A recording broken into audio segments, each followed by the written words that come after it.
How's it going, guys? Welcome back to the potting shed on a very chilly 0 degrees Celsius morning here in the UK.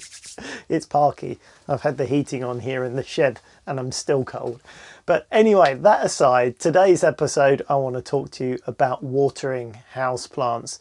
It's something I get a lot of questions about on the YouTube channel, and I can understand it. If you're new to keeping houseplants, it's something that you assume is quite straightforward and you might just give your plants some water, but there is a knack to it, and it is probably one of the most important things you need to get right when learning about houseplants, because it's easy to get wrong, and if you do, it could easily mean the demise of your houseplant. So getting the basics right is very important. So if you've had mixed luck with keeping houseplants, or you're just getting started, then understanding the proper way to water a houseplant is crucial in my opinion, because you can actually kill your houseplant with kindness. And I think that's probably the biggest mistake that most people make in the beginning, is they're so excited to get a new plant and they're loving it and they're looking at it and paying a lot of attention, and it's easy to overwater your plant by wanting to be involved in its care too much and giving it some water on one day, and then maybe the surface will feel dry, so you give it another bit of water. But what you don't always see is what's going on below the surface of the soil, and you really have to understand that process to be able to get it right. So in this video we're going to talk about the correct way of watering most houseplants, and you'll see some examples of what can go wrong and how to resolve it. So hopefully this will be a very complete instructional guide on how to water your houseplants. Any questions about this process, hit me up in the comments below. Always happy to help. And if you find this video useful, little thumbs up always goes a long way. So let's dive into this process right now. Let your mind be formless, shapeless, like water. Now you put water into a cup, it becomes the cup. You put water into a bottle, it becomes the bottle. You put it in a teapot, it becomes the teapot. Now water can flow or it can crash. Be water, my friend.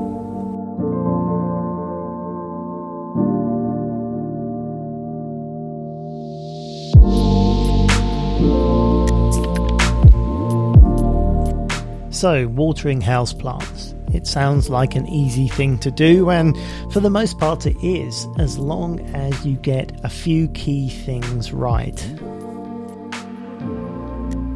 Certainly the phrase killing with kindness is very relevant here, because one of the biggest mistakes that many new houseplant parents make is to give it too much attention, and often to begin with too much water, and then later, as the novelty wears off, too little water. So someone asked me the other day, what do you mean by a little water, or how much is too much? Well, the simple fact is, when you choose to water your houseplant, you can't really overwater it at that time. As long as you have good drainage through the pot, the excess water will just come out the bottom. And that's fine, because it's far better to give it too much and let it slowly drain through than not enough and not actually water it. So this is also what can happen for new owners. They pour what they think is enough in, but realistically it might only sink in a couple of inches into the soil. And if you get a sunny day the following day, most of that moisture will evaporate from the top of the pot, meaning your plant gets very little of the water. Generally, you need to water it more than you think. If there are drainage holes in the pot, I recommend putting it in a sink or a bathroom basin. Slowly put the water in, but make sure you get it all the way around the pot. Don't have it on too strongly so it disturbs the soil, but keep it coming until you see a regular supply coming out the bottom. Then you can turn it off and leave it in the sink there to drain for the next 5 minutes. Then you can pop it back where you keep it normally. If you allow it to dry out a little too much, the surface of the soil can become aquaphobic or almost waterproof. As you try and pour the water on, it will repel it and simply run off. I'm sure many of you can relate to when this happens. Here's what you need to do. It's best done in the sink once again. If you have a watering can with a fine rose, put that on and cover the whole of the surface with the fine watering can rose. You're not looking to water it at this stage, but just to get the surface moist. If you don't have a fine rose for a watering can, you could use a mister to do the same thing. Once the surface is totally moist, you can bring back the watering can and water as normal. The water will now soak straight through the surface of the water and down into the roots. Once again, keep going with the water all around the surface, all over the different parts of the pot until you can see a regular supply coming through the bottom. Then give it some time to drain through. Now you know that the pot has thoroughly been watered, and you can leave this until it almost completely dries out again. And in this case with an elephant bush, because it's a succulent, I usually leave this one to dry out completely in between watering, because it actually stores the water in its trunk and leaves and doesn't need watering as often. For this reason, different plants have different watering needs, so it's always good to look up a care guide for the individual plant that you have and find out if it needs more water than average or less water than average. A calathea is a good example of the opposite. It doesn't like to dry out, and you will water it a little bit sooner than your average houseplant. Just maybe when the first inch or so has started to dry, you might water it again. But the same rules apply. When you do decide to water, then you water thoroughly. If you have an enclosed pot like this with no drainage, then here is an example of how much to put in. Once again, a small amount is not enough. Water more than you think. Unfortunately, we can't just keep watering until it comes out the bottom in this case, so we have to use a bit of experience.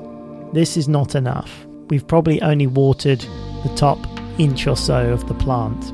So water more than this.